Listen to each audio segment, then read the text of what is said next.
आपल्या कॅमेराने काढलेले होतात. हो. श्रीरामचंद्रा करुणा समुद्रा ध्यातो तुझी राजस योग मुद्रा नेत्री नये रे तुझवीन निद्रा कै भेटसी बामदला सुभद्रा शुका सारिखे पूर्ण वैराग्य ज्याचे वशिष्ठा परिज्ञान योगेश्वराचे कवी वाल्मिका सारिका मान्य ऐसा नमस्कार माझा सद्गुरु श्री रामदासा. जय जय रघुवीर समर्थ जय जय रघुवीर समर्थ जय जय रघुवीर समर्थ. श्री समर्थ रामदास स्वामी कृत आत्माराम. समास 5. स्वानुभव निरूपण. कृपेचा प्रभाव. ओवी क्रमांक 1. जय जयाजी स्वामी सर्वेश्वरा आम्हा अनाथांची या माहेरा सार्थक झाले जी दातारा तुमच्या कृपा कटाक्षी. आत्मस्वरूपाचा प्रत्यक्ष अनुभव आल्यावर शिष्य म्हणतो, अहो सद्गुरु स्वामी, आपण प्रत्यक्ष परमेश्वर आहात. आमच्यासारख्या दीन जीवांचे आपण विश्रांती स्थान आहात. आपला जय जयकार असो. हे उदार पुरुषा, आपण करुणादृष्टीने माझ्याकडे पाहिले आणि त्यामुळे मी कृतकृत्य झालो. सामान्य जीव त्याच्या जीवनामध्ये पुष्कळ दुःखे भोगतो. आत्मस्वरूपाचे अज्ञान हे त्या दुःखाचे मूळ कारण असते. अज्ञान चौकटीच्या बंधनामय मध्ये जगणाऱ्या जीवाला आपणहून आपले अज्ञान दूर करण्याचे सामर्थ्य नसते. ज्ञानमूर्ती संतांच्या पाशी ते सामर्थ्य असते. आत्मज्ञानाने स्वतःचे अज्ञान निवृत्त करून ते ज्ञान देखील पचवलेले संत परमात्म स्वरूप असतात. सामान्य जीवांचे अज्ञान मुळापासून नाहीसे करण्याचे महत्कार्य ते करीत असतात.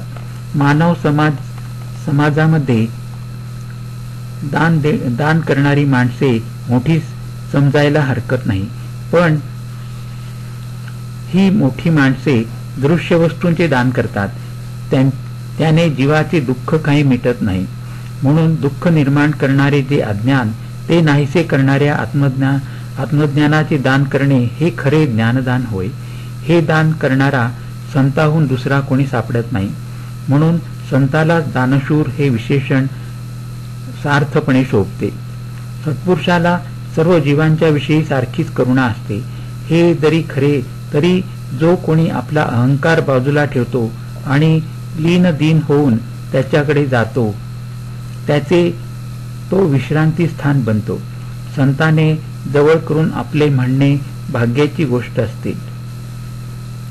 संतांचे सांगणे मनापासून ऐकल्याने अंतर्यामी परिवर्तन घडून येते आणि माणूस आत्मज्ञान ग्रहण करण्यास पात्र होतो. अशा पात्र जीवावर संत शक्तिपात करतो आणि त्याला देहबुद्धीतून आत्मबुद्धीमध्ये नेऊन सोडतो. आत्मबुद्धीचे जीवन म्हणजे तुरीय अवस्थेतील जीवन होय. ते स्वानंदाने भरून वाहते. त्या आनंदाचा प्रथम आवेग विलक्षण उत्कट असतो. त्याने शिष्याची कृतज्ञतेची भावना उचंबळून येते. ती व्यक्त केल्याशिवाय त्याला राहवत नाही. स्वानंद भोगणाऱ्या अशा शिष्याचे जीवन श्री सद्गुरूंच्या साह्याने खरेच कृतार्थ झालेले असते. स्वरूपानुभवाचे वर्णन. स्वरूपानुभूतीचे वर्णन. ओवी क्रमांक 2.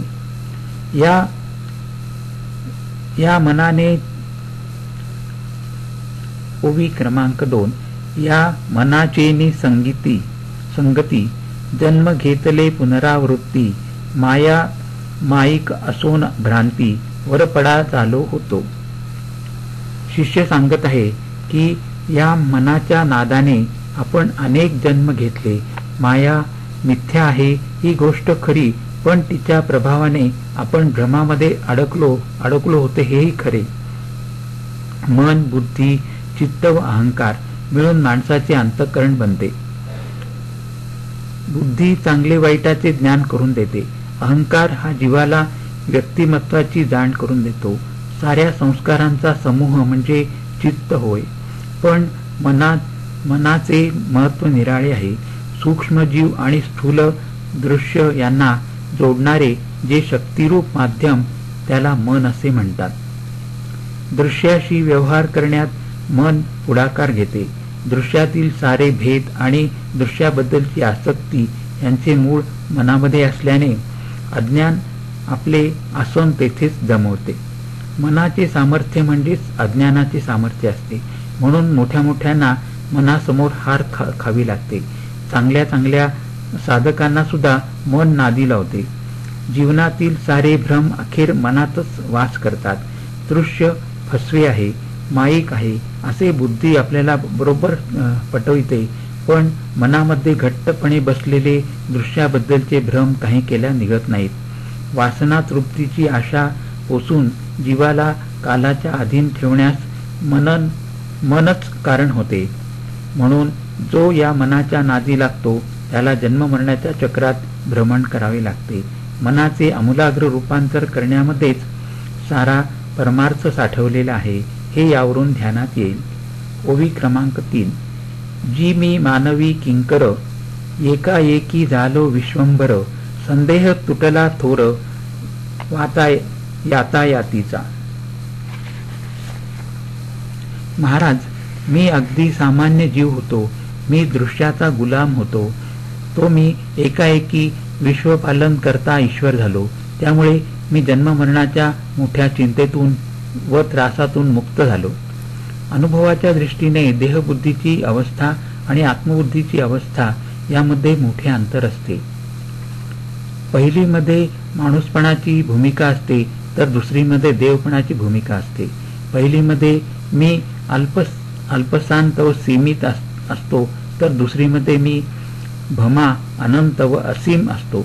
पहिलीमध्ये जीवपणाने जागृत स्वप्न व सुषुप्ती यांच्यात ये जा करतो तर दुसरीमध्ये जीव शिव होऊन कायम तुरियेमध्ये राहतो. पहिलीमध्ये मी फक्त देहापुरता व्यापून असतो तर दुसरीमध्ये मी सर्व विश्व व्यापून उरतो. विश्वाचे पालन पोषण करणाऱ्या या ईश्वराशी तो एकरूप होतो. मी देह आहे म्हणणारा जीव मी ईश्वर आहे असा प्रत्यक्ष अनुभव घेतो.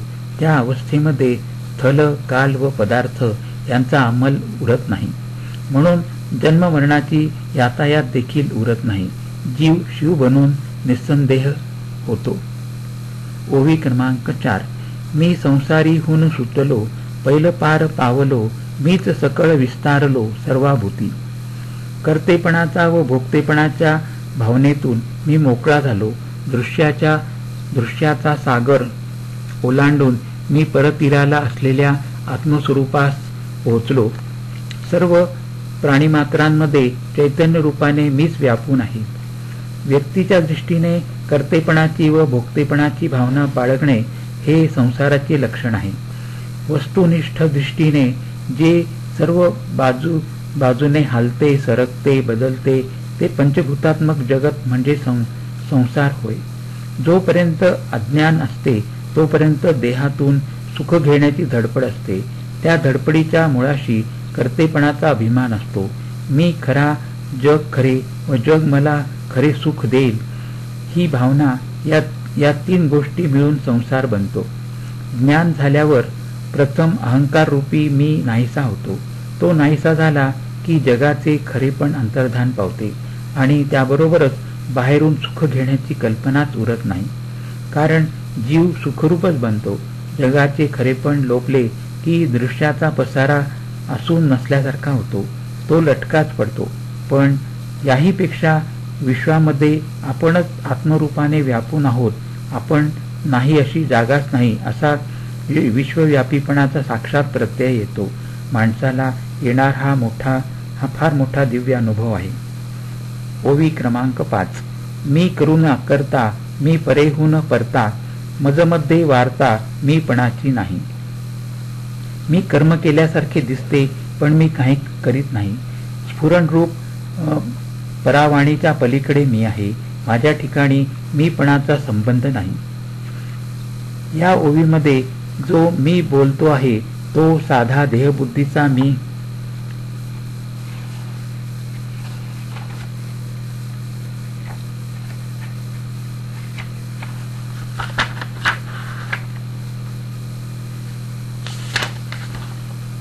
देहबुद्धीचा मी नाही.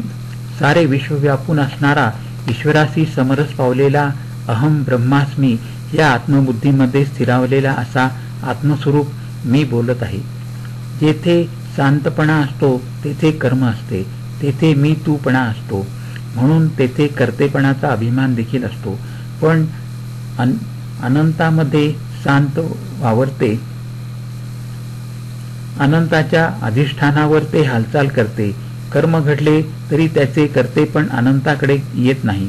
आत्मस्वरूप मी अनंत असतो, म्हणून तो साऱ्या विश्वातील कर्माला साक्षीपणाने पाहतो.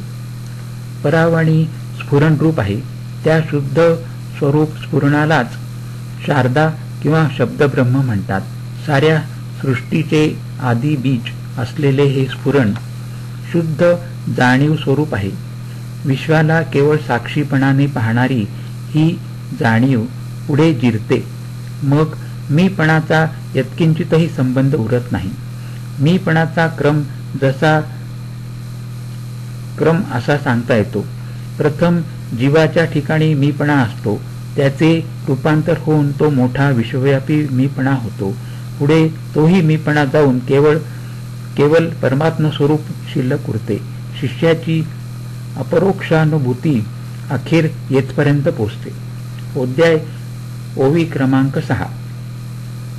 ऐसे जे निज बीज गाळीव मीपणाचा फुंज, तो मुरलिया सहज सिद्धची आदी अंती. मी ब्रह्म आहे हा मीपणा अतिशय सूक्ष्म आहे, पण त्याच्यातच आत्मस्वरूपाच्या अनुभूतीचे मूळ आहे, त्या अनुभूतीची खूण आहे.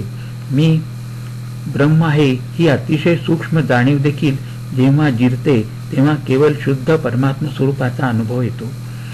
आरंभापासून अखेरपर्यंत परमात्म स्वरूप स्वतः सिद्धपणे जसेच्या तसेच विलसत असते. परमात्मा एवढा अनंत व असीम आहे की आपल्याला प्रचंड वाटणारे हे विश्व आले आणि गेले तरी त्याला पत्ता सुद्धा नसतो. विश्व नसताना जसा तो स्वस्वरूपाने विलसतो तसाच तो विश्व असतानाही विलसतो. त्याच्या स्वरूपावस्थेमध्ये काही देखील फरक होत नाही. विश्व विलय पावले तरी तो आपला जसाचा तसाच उरतो. आपण जीव आहोत. आपली ज्ञानदृष्टी आणि आपली अनुभवशक्ती स्थलकालांनी बांधलेली आहे.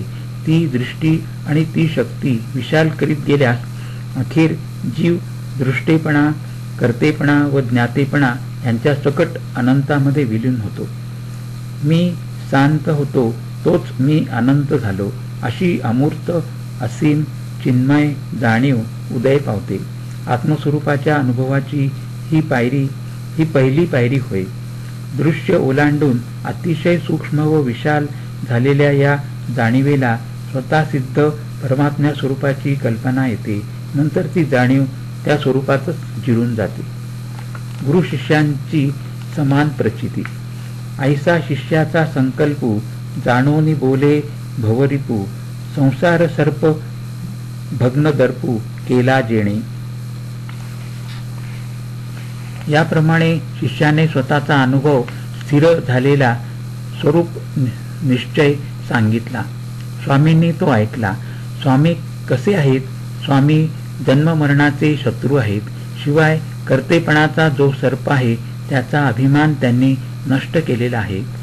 दृश्य मिथ्या आहे हे जाणून त्याबद्दलची आसक्ती संपूर्ण सुटणे आणि कर्तेपणाचा अभिमान नामोहरण करणे या दोन गोष्टी मिळून अध्यात्म ध्येय तयार होते. त्याच्यातूनच स्वस्वरूपानुभूतीची पात्रता उदयास येते आणि सद्गुरु कृपा होऊन आत्मसाक्षात्कार होतो. अनासक्ती आणि अकर्तेपणा शिष्याला मिळवावे लागतात, तर सद्गुरूंच्या ठिकाणी दोन्ही सहजपणे विलसत असतात. ओवी क्रमांक 8. जे स्वामीच्या हृदयी होते ते शिष्यासी बाणले औचिते, जैसे सामर्थ्य परिसाते लोहो अंगी बाणी. लोखंडाला परिसाचा स्पर्श झाला की त्या परिसाच्या सामर्थ्याने लोखंड सहजपणे सोने बनते. तसेच स्वामींच्या अंतःकरणात जी स्वरूपानुभूती होती ती सहजगत्या शिष्याच्या अंतःकरणात उदय पावली. ओवी क्रमांक 9. स्वामी परिसाचा स्पर्श होता, शिष्य परिसची झाला तत्वता, गुरु शिष्यांची ऐक्यता झाली स्वानुभवे. स्वामी रूपी परिसाचा शिष्यरूपी लोखंडात स्पर्श झाला. त्या स्पर्शाने स्वतः शिष्य देखील खरोखर परिसत झाला. म्हणजे गुरु शिष्यांना एकच आत्मानुभव आल्याने दोघे समरस झाले. लौकिक गुरुशिष्य संबंध आणि आध्यात्मिक गुरुशिष्य संबंध यांच्यामध्ये फरक असतो. लौकिकामध्ये शिष्य चिकाटीने शिकला तर गुरुची सारी विद्या हस्तगत करतो. इतकेच नव्हे तर काही वेळा शिष्यात इच्छेत पराजयम या न्यायाने शिष्यापाशी गुरुहून अधिक विद्या असू शकते. शिवाय गुरु आणि शिष्य दोघेही संपूर्ण समरस कधीच होऊ शकत नाहीत. याच्या उलट अध्यात्मविद्या सूक्ष्म असते. तेथे दृश्याचा संबंध नसतो. ती भेदातून अभेदात नेते. तद्रूप होण्यामध्ये तिचे पर्यावसान घडून येते. आत्मानुभूतीपर्यंत पोचताना गुरु ज्या अनुभव प्रक्रियेमधून गेला त्या अनुभव अवस्था शिष्याला येतात.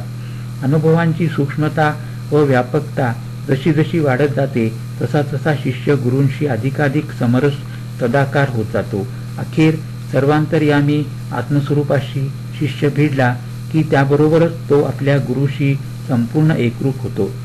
शिष्याला आत्मसाक्षात्कार होणे हे लोखंडाचे सोने बनण्यासारखे असते. पण त्या साक्षात्काराच्या द्वारा शिष्य जेव्हा गुरुशी संपूर्ण ऐक्य पावतो त्यावेळी त्याच्या अंगी गुरुत्व प्रकटते. याप्रमाणे शिष्याला गुरुत्वाचा अधिकार प्राप्त होणे हे परिसाच्या स्पर्शाने लोखंड परिसच बनण्यासारखे असते. ओवी क्रमांक 10. गुज स्वामींच्या हृदयीचे शिष्याच वर्म तयाचे प्राप्त झाले योगियांचे निजबीज.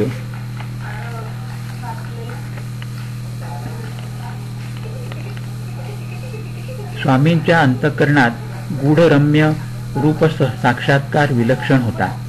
शिष्याला स्वतःला जेव्हा साक्षात्कार झाला तेव्हा त्याचे रहस्य त्याला प्राप्त झाले. योगी ज्या स्वरूपाचे ध्यान करतात त्याचे मूळ स्वरूप शिष्याला कळले. मी देह आहे हा निश्चय सुटून मी आत्मस्वरूप आहे हा अनुभव येईपर्यंत साधकांच्या जीवनात मध्यंतरी अनेक प्रगतीपर अनुभव येतात. साक्षात्कार मार्गावरील टप्पे व खुणा या दृष्टीने अशा गौण अनुभवांना महत्व असते यात शंका नाही. परंतु ज्ञानराज गुरु कोणत्या भूमिकेवर खऱ्या कोणत्या अवस्थेमध्ये आहेत याची यथार्थ कल्पना येण्यास शिष्य स्वतः आत्मा साक्षात्कारामध्ये स्थिर व्हावा लागतो. दृश्य अर्थात स्थूल दृश्य बाजूला सारणे फार कठीण नाही. पण स्थूल दृश्याच्या पलीकडचे आणि आत्मसाक्षात्काराच्या अलीकडचे सूक्ष्म हृदयातील विविध अनुभव इतके रम्य व आल्हादकारक असतात की चांगल्या प्रतीचे साधक सुद्धा त्यांना चिकटण्याचा संभव असतो. ते अनुभव येणारच हे जरी अनिवार्य असले तरी साधक तेथे गुंतला की त्याची आतील वाढ खुंटते. त्या अनुभवांकडे दुर्लक्ष करून स्वस्वरूपाकडील आपली धाव जशीच्या तशीच ठेवण्यासाठी सद्गुरूंचे सहाय्य लागते. तेथे त्याच्या कृपा सामर्थ्याची खरी प्रचिती येते.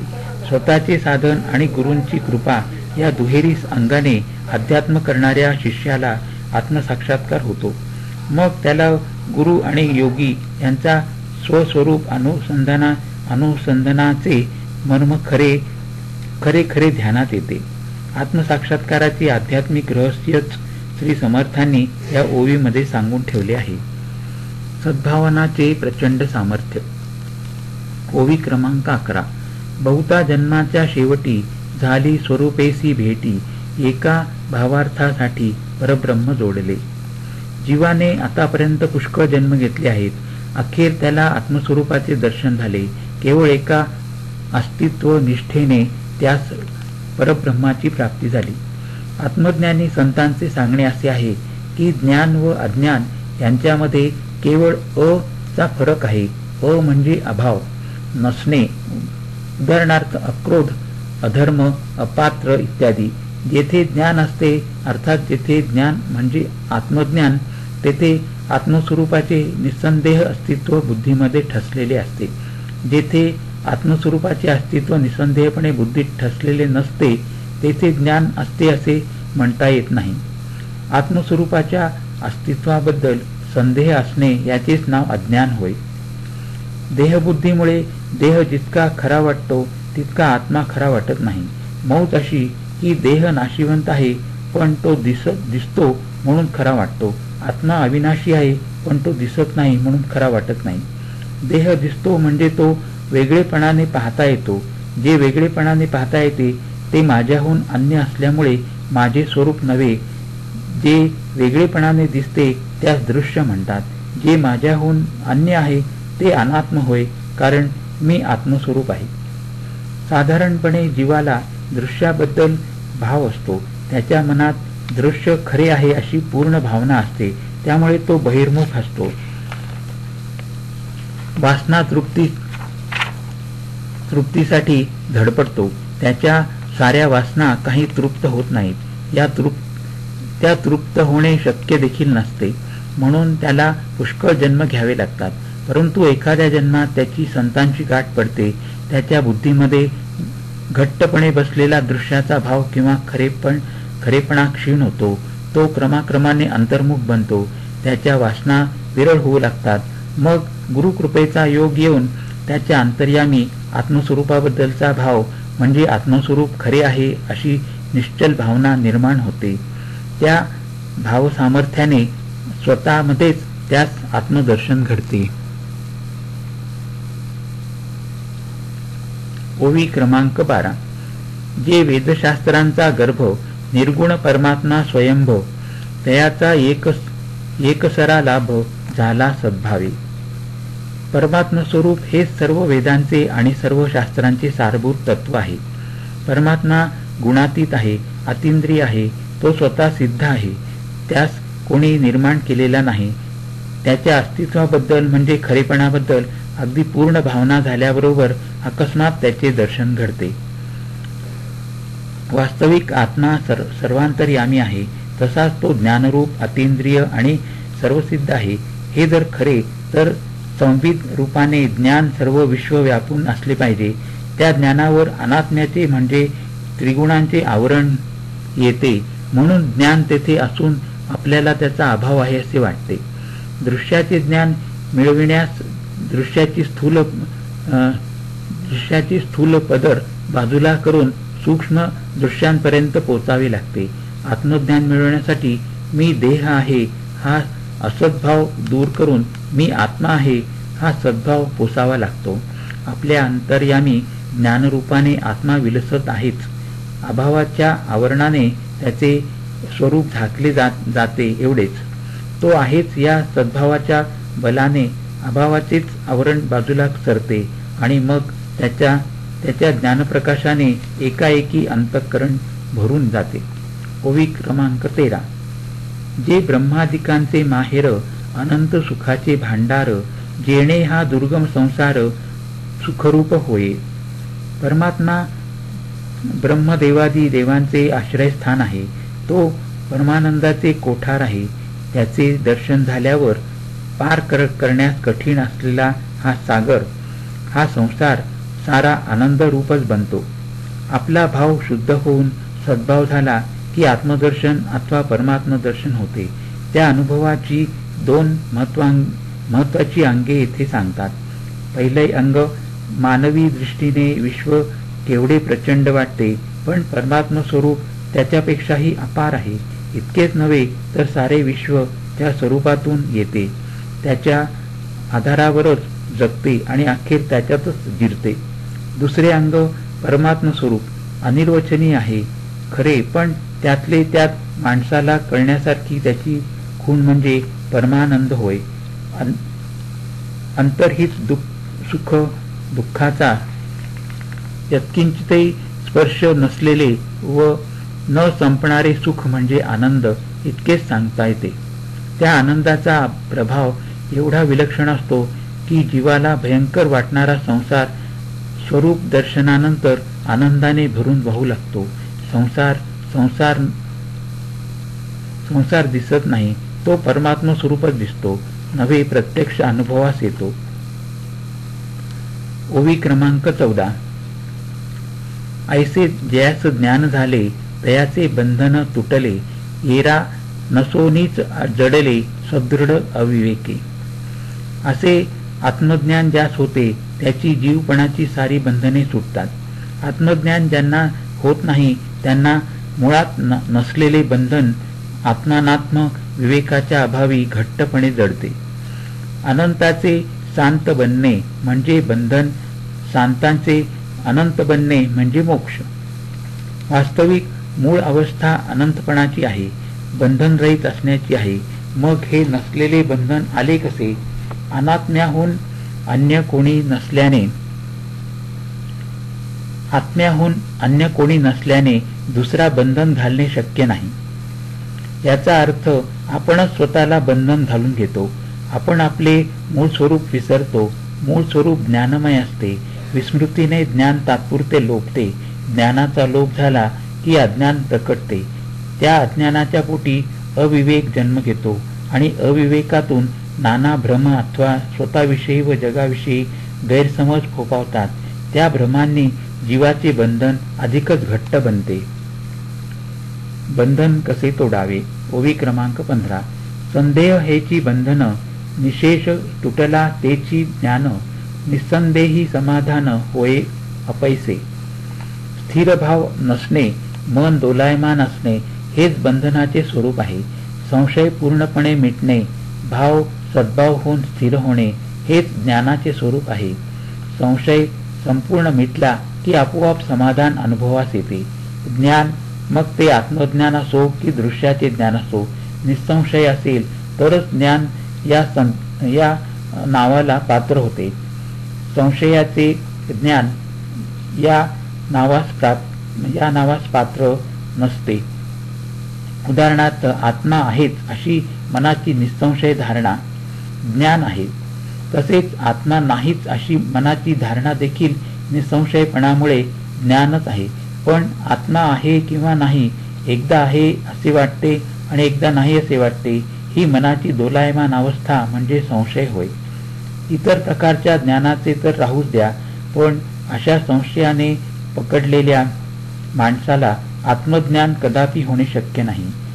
आत्मज्ञानाचा मोठा विशेष असा आहे की त्या ज्ञानामध्ये ज्ञाता स्वतःचे ज्ञान शोधित असतो. त्यामुळे त्याचा भाव ज्या प्रमाणात संशयरहित होतो त्या प्रमाणात त्याचे स्वतःचे ज्ञान वाढते. तो संपूर्ण निसंशय झाला की त्यास संपूर्ण आत्मज्ञान होते. त्या ज्ञानापाठोपाठच त्याचा जीव संपूर्णपणे समाधान पावतो. जे मिळावे म्हणून जीव धडपडत होता ते प्राप्त झाल्याचे आणखी काही मिळवायचे उरत नाही, हेच समाधानाचे लक्षण होय. ओवी क्रमांक 16. प्राणी यास माया सुटेना, अभिमाने त्रिपुटी तुटेना, वृत्ती स्वरूपी फुटेना स्फूर्ती रूपे. सामान्य माणसाचे दृश्यावरील प्रेम काही सुटत नाही. त्याच्या अंगी मीपणा असतो. मीपणाच्या पायी तो कर्ता, कर्म व क्रिया या त्रिपुटीमध्ये वावरतो. त्यामुळे दृश्याच्या वृत्तीचे रूपांतर होऊन आत्म्याची स्फूर्ती अंकुरित होत नाही. ज्याचे प्रेम असते त्याच्या विचाराने, वासनेने, प्रतिमेने, स्मृतीने व कल्पनेने माणसाचे मन भरून जाते. मनाच्या सर्व हालचाली प्रेमवस्तूला अनुलक्षून घडतात. या हालचालींना वृत्ती असे म्हणतात. सामान्य माणसाला दृश्य जग पूर्ण खरे वाटते. त्यामध्ये त्याचे मन गुंतलेले असते. अर्थात त्याच्या मनाच्या साऱ्या हालचाली म्हणजेच वृत्ती दृश्याला किंवा जगाला केंद्रस्थानी ठेवून निर्माण होतात. दृश्य जग शांत असते, स्थूल असते आणि भेदप्रधान असते. माणसाचे व्यक्तिमत्व असेच शांत, स्थूल आणि भेदप्रधान बनते. त्रिपुटीचे हे त्याचे व्यक्त रूप होय. कर्ता, कर्म, क्रिया, ज्ञाता, ज्ञेय, ज्ञान, भोगता, भोग्य, भोग ही त्रिपुटीची 3 रूपे आहेत. त्रिपुटीचा परिणाम असा होतो की मन संपूर्ण बहिर्मुख बनते. मग ते अंतर्मुख होऊन सूक्ष्मात शिरू शकत नाही. आत्मा तर अतिशय सूक्ष्म, भेदरहित व अनंत आहे. त्याची प्रचिती स्फूर्ती रूपाने येते. स्थूलाच्या आसक्तीने स्थूल बनलेल्या मनामध्ये सूक्ष्म आत्म्याची स्फूर्तिरूप प्रचिती येत नाही. ओवी क्रमांक 17. जे माया जाळी पडिले ते ईश्वरासी चुकले, ते प्राणी सापडले वासना बंधनी. विश्वाच्या रचनेमध्ये व आपल्या रचनेमध्ये साम्य आहे. आपल्या रचनेमध्ये आत्मा व अनात्मा ही दोन अंगे आहेत. जीव अनात्म्यामध्ये गुंतला तर आत्मस्फूर्तीला पारखा होतो, त्याला आत्मस्वरूपाची प्रचिती येत नाही. विश्वाच्या रचनेमध्ये ईश्वर आणि त्याची माया अशी दोन अंगे आहेत. जो मायेच्या ताब्यात राहतो व तिच्या मर्यादेत वावरतो तो दृश्य विश्व सर्वस्वी खरे मानतो. तो ईश्वराला पाठमोरा होतो. मायेचा प्रभाव दृश्यातून सुख घेण्याच्या वासनेद्वारा अनुभवाला येतो. ही वासना जीवाला दृश्याशी आसक्तीने बांधून ठेवते. त्या बांधण्यामुळे जीव ईश्वर विन्मुख होतो. ईश्वर विन्मुख होणे आणि आत्मविन्मुख होणे दोन्हींचा अर्थ एकच आहे. ओवी क्रमांक 18. जयाचे दैव उदेले तयास ज्ञान प्राप्त झाले, तयाचे बंधन तुटले निसंगपणे. ज्याचे दैव उदयास येते त्याला ज्ञान प्राप्त होते. त्याच्या साऱ्या वासना निर्मूलन झाल्याने त्याचे बंधन तुटते. यशस्वी जीवन हे एक सुरेख व भारी वस्त्र आहे अशी कल्पना करावी. त्या वस्त्रामध्ये 4 प्रकारचे धागे विणलेले आढळतात. ते असे: 1 माणसाची परिस्थिती, 2 माणसाचा प्रयत्न, 3 माणसाचे शील आणि 4 दैव. अशा विविध घटना. यापैकी परिस्थिती आणि प्रयत्न दोन्ही घटक दृश्य घटक आहेत. शील सूक्ष्म घटक खरा, पण तो ज्ञात असतो. या तिन्हीहून निराळा अज्ञात व सूक्ष्म असा घटक म्हणजे विधी घटना होय. यालाच पूर्वपुण्याई, ईश्वर कृपा, आत्मकृपा अथवा गुरुकृपा म्हणतात. परिस्थिती अनुकूल आहे, प्रयत्न योग्य दिशेने योग्य प्रमाणात चालू आहे, शील उत्तम आहे, पण दैव जर अनुकूल नसेल तर माणसाला यश येत नाही, माणूस हतबल होतो. म्हणून वासना नाहीशी करण्यासाठी केलेली साधना यामध्ये प्रथमचे 3 घटक येतात. अधिक ईश्वर कृपा या द्वयींचा मनोहर संगमाने आत्मज्ञान माणसाच्या पदरात पडते.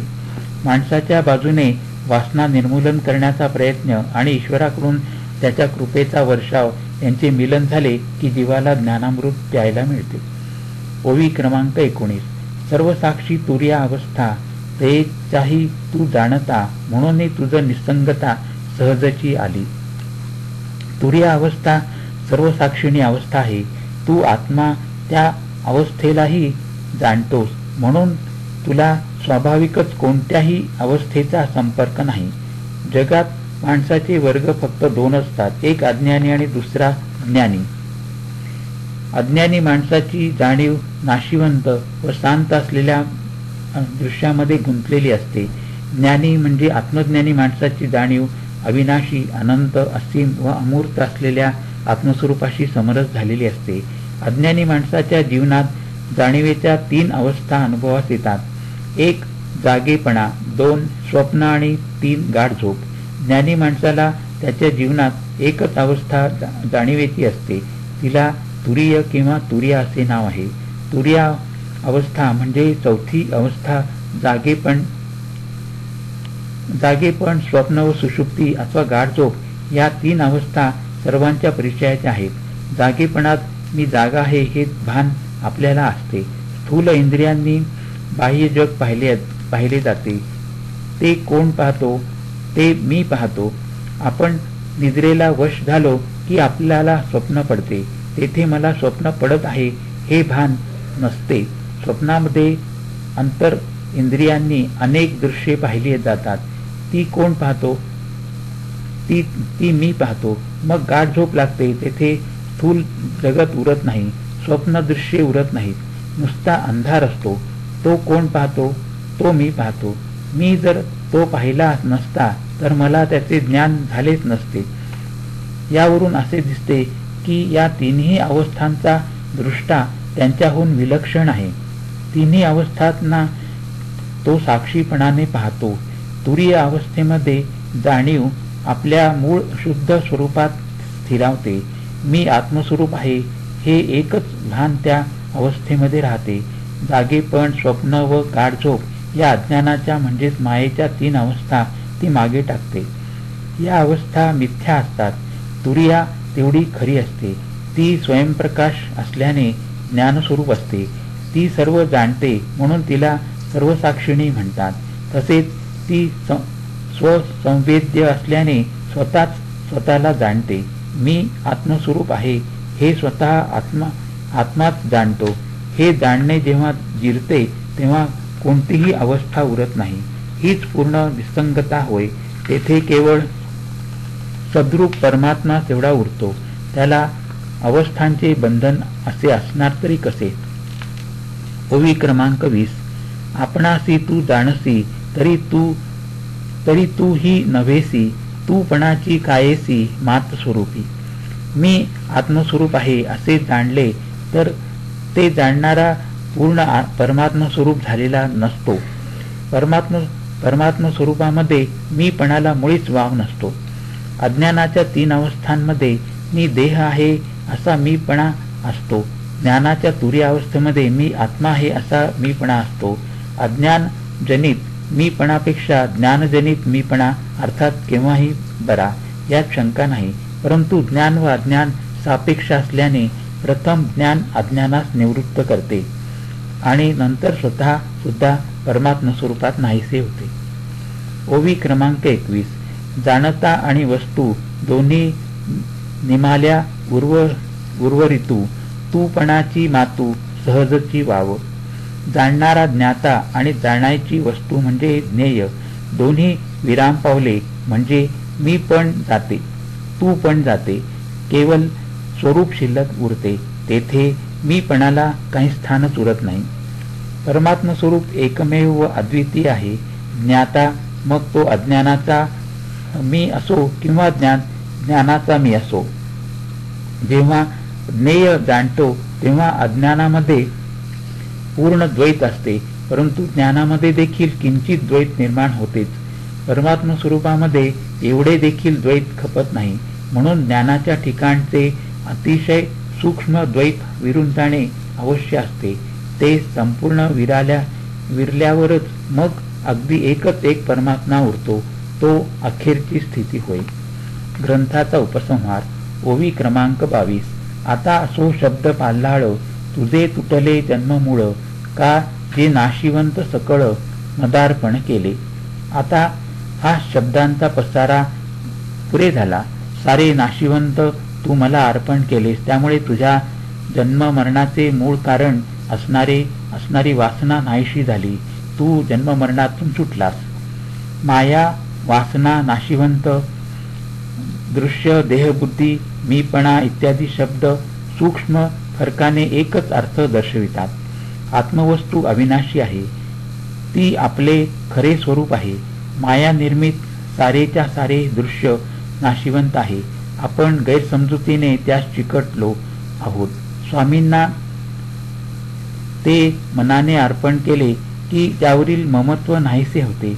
ममत्व गेले की त्याच्यापासून सुखाची अपेक्षा उरत नाही. अशा रीतीने दृश्यापासून सुखाची अपेक्षा न उरणे यामध्येच वासनेचे मूळ उपटले जाते. वासना मेली की सहजपणे स्वस्वरूप दर्शन घडते. ओवी क्रमांक 23. जे जे जाणवणी टाकिले ते नाशिवंत राहिले. तुझ प्राप्त झाले अक्षयी पद. तू मीपणाने जे जे जाणलेस ते सारे नाशिवंत आहे. ते समजून तू त्याचा त्याग केलास. नाशिवंताचा त्याग केल्यावर तुझे शाश्वत स्वरूप उरले. ते तुला आता प्राप्त झाले आहे.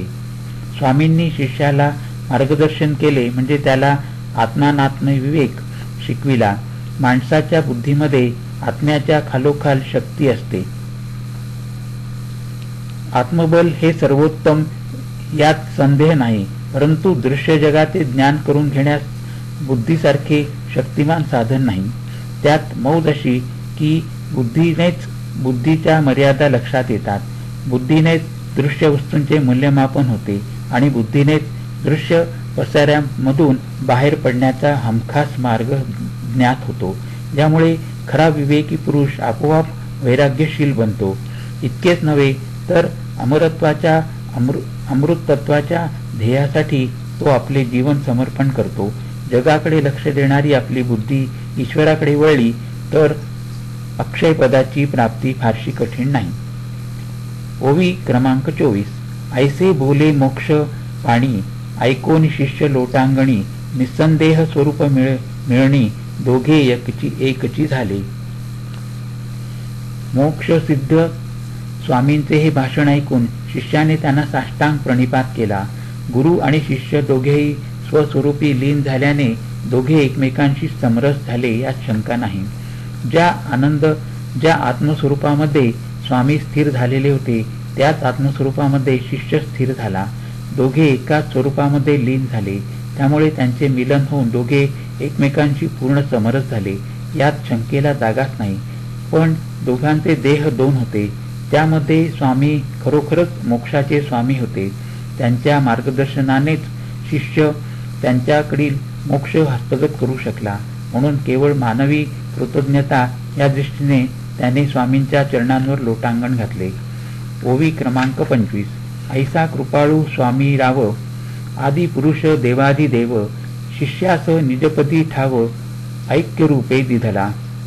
देवांचा देव आणि साक्षात सच्चिदानंद स्वरूप ईश्वर असलेले स्वामीराज अतिशय दयावंत आहेत. त्यांनी शिष्याला आत्मस्वरूपाच्या ठिकाणी अभिन्नपणे स्थापन केले. साधकाच्या अंगी जोपर्यंत मीपणा असतो तोपर्यंत स्वतःच्या प्रयत्नावर त्याचा मोठा भरवसा असतो. पण साधनाने तो मीपणा क्षीण होऊ लागतो. म्हणजे विश्वाचा प्रचंड कारभार चालवणाऱ्या ईशशक्तीचा अधिकाधिक प्रत्यय त्याला येऊ लागतो. ईशशक्तीच्या विलासामध्ये साधकाला ईश्वराची दया दिसते.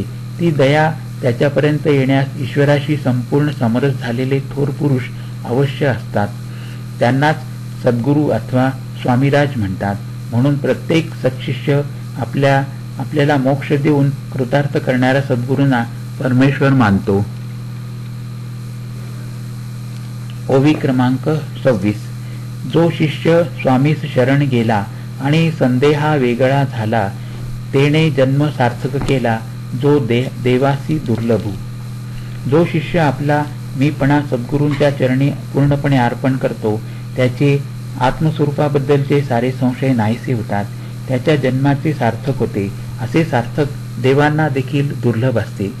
माणसाच्या अंगी जोपर्यंत मीपणा असतो तोपर्यंत मी आणि तू किंवा ज्ञाता आणि ज्ञेय असे द्वैत असते.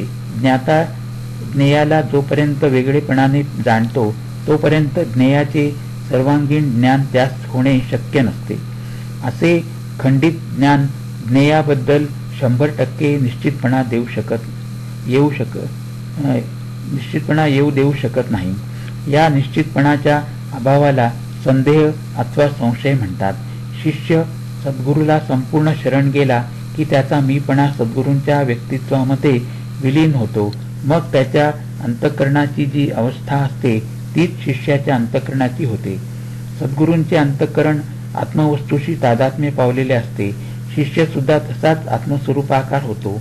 म्हणून तो कृतकृत्य होतो. तेथे संदेहाला अवकाशच उरत नाही. मीपणा वागवणारा मनुष्य देह घेऊन जन्मास यायचे आणि शरणागतीने आत्मस्वरूप बनून जायचे हे भाग्य देवांना सुद्धा नसते. ग्रंथ समाप्ती. ओवी क्रमांक 27.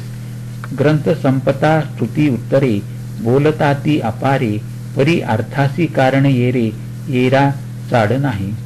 ग्रंथ संपवताना ग्रंथाचे महात्म्य सांगायचे आणि त्याची खूप फलश्रुती सांगायची अशी सर्वसामान्य रीत आहे. पण ग्रंथामध्ये जे अध्यात्म ज्ञान प्रतिपादन केलेले असते त्यालाच खरे महत्त्व असते. इतर गोष्टींना महत्त्व नसते. संस्कृतमध्ये आणि देशी भाषांमध्ये जे पौराणिक आणि स्तोत्र वाङ्मय आहेत त्यामध्ये ग्रंथाच्या शेवटी त्या ग्रंथाच्या वाचनाचे व श्रवणाचे मोठे आकर्षक फल दिलेले असते. याचा मूल हेतू इतकाच होता की वाचणाऱ्याने ग्रंथ अगदी अवधानपूर्वक वाचावा अथवा श्रवण करावा.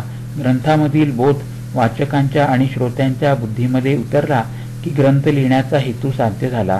पण काय झाले कोणास ठाऊक, अध्यात्मपर ग्रंथाचे पारायण करण्याची प्रथा पडली. पुढे पारायणाचे एक तंत्रच बनले. नुसते पारायण करणे हे एक पुण्य कर्मच होऊन बसले. असो, श्री समर्थांना येथे इतके सांगायचे आहे की या ग्रंथामध्ये अंतर्भूत असणारा बोध हा खरा महत्वाचा आहे.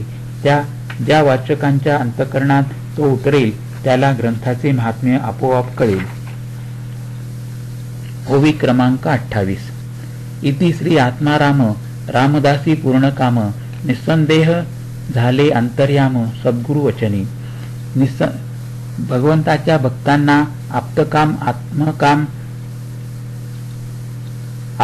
आप्तकाम आणि आत्मकाम व पूर्णकाम करणारा आत्माराम ग्रंथ येथे संपला. सद्गुरूंच्या चरणी बसून तो श्रवण केल्याने मनामधील सारे संशय दूर झाले. संपूर्ण दृश्य पदार्थामध्ये ज्ञानस्वरूप आत्मा आहे. त्याच्याबद्दल तो आहे अशी संपूर्ण खात्री नसते. सद्गुरूंच्या चरणी बसून आत्माराम श्रवण केला तर मनामधील सारे आत्मविषयक संदेह नाहीसे होतील असे श्री समर्थांची आश्वासन आहे. मी व तू या द्वैतेतून अद्वैतामध्ये जायचे असेल तर तू नाहीसा करण्यापेक्षा मीला तू मध्ये विलीन करणे हा राजमार्ग आहे. स्वामींच्या चरणी अंतर्याम अर्पण केले की स्वस्वरूपाचा साक्षात्कार होतो. येथे ग्रंथ संपन्न झाला. ओवी क्रमांक 183. श्री समर्थ चरणी समर्पण. जय जय रघुवीर समर्थ, जय जय रघुवीर समर्थ, जय जय रघुवीर समर्थ. श्री समर्थांच्या कृपेने श्री प्राध्यापक श्री के.व्ही. बेलसरे यांनी लिहिलेला हा आत्माराम ग्रंथाचं ध्वनिमुद्रण करण्यात आले.